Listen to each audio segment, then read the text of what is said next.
In this video from Sharp Help, we're taking a look at the training mode function on the XE-A207 register. The way the training mode works on this machine is that you set up an operator to be the training operator.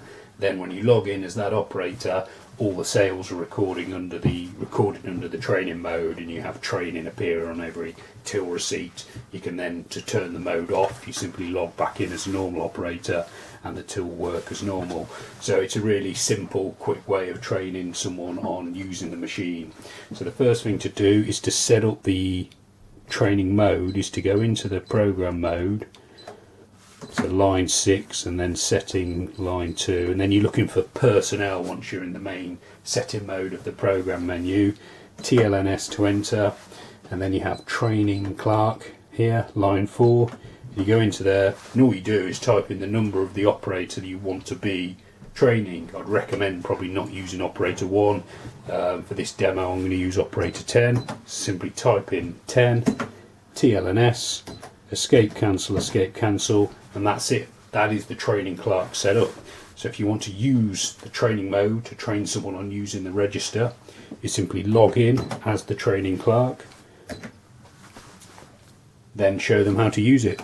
So you can enter sales in the different way depending on how your machine's set up.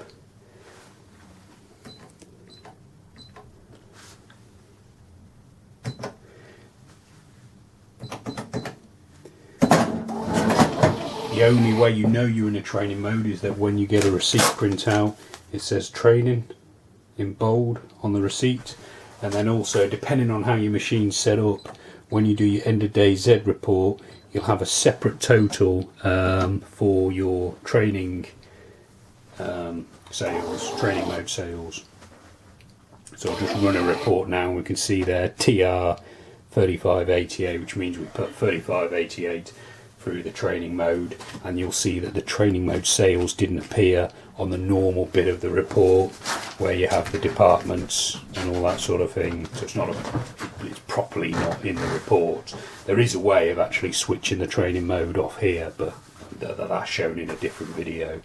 The key thing, of course, is to remember that when you finish training the operator, is to log out as the training clerk and log back in as a normal operator, else your reports will be all skew with. For more information on using the XE-A207 and other Sharp cash registers, you can click on any of the video links appearing on screen. You can subscribe to this YouTube channel, or you can visit sharphelp.co.uk for more. Thanks for watching.